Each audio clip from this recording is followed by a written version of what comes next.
To kill Vorkath efficiently, you need an imbued enchanted salve amulet, a restoration pool in your player-owned house, superior void, and Fremennik Sea Boots 4 for fast transportation. And the thing is, I have none of that. So I opted for the next best thing and decided to use melee. And because I didn't have Fremennik Sea Boots 4, I set my player-owned house location to Releka. I know a lot of people are avoiding this boss because of the high gear requirements, and yes, with melee the kills do take on average a minute longer than when using range, but you can still get a decent amount of kills using a cheap melee setup. The mechanics are really easy to learn, except for this one that's a bit weird when using melee. Vorkath sends out this undead spawn that freezes you in place as a special attack, and it happens maybe about 3 times a kill depending on how fast you kill Vorkath. You need to use the Crumble Undead spell in it to kill it instantly, otherwise it's going to explode near you, dealing up to 60 damage. If you attack right after you get frozen, there's going to be an attack delay on casting the Crumble Undead spell, and it's going to leave you defenseless, forcing you to eat that 60 damage. To avoid this, you need to click away from Vorkath the second you get frozen. Besides that ability, everything else is pretty straightforward.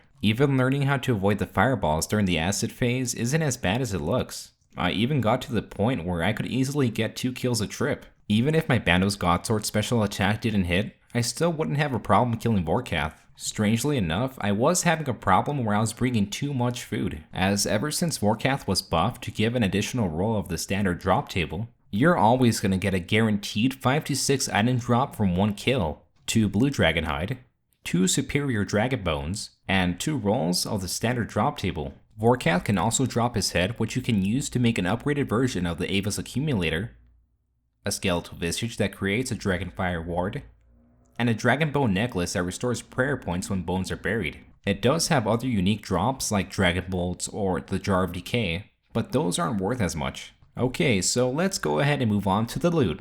This is all the loot I got from 101 Vorkath kills, or a total of 8 hours of killing Vorkath with melee. When I sold it, I received 17.6 mil, and when I reduced the cost of supplies, I was left with 14.3 mil. That means that Vorkath, for me, was about 1.7 mil an hour. I didn't reduce the cost of deaths, which is 100k per death, because that's pretty much all dependent on how skilled you are, so it's different for everyone.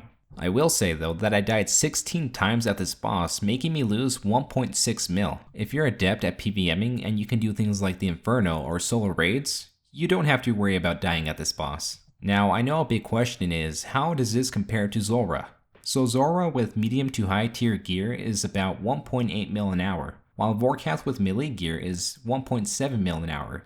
Keep in mind, if you're using range and have max gear, you should expect around a 30% increase in the amount of kills you get. Also, keep in mind that the price of items are also going to drop further because this is just 1 week after release and a couple of days after the buff, so no time Vorkath is probably going to make you less than Zulrah. And yeah, that about wraps it up for this video. This has been loot from 101 Vorkath kills. Thank you for watching.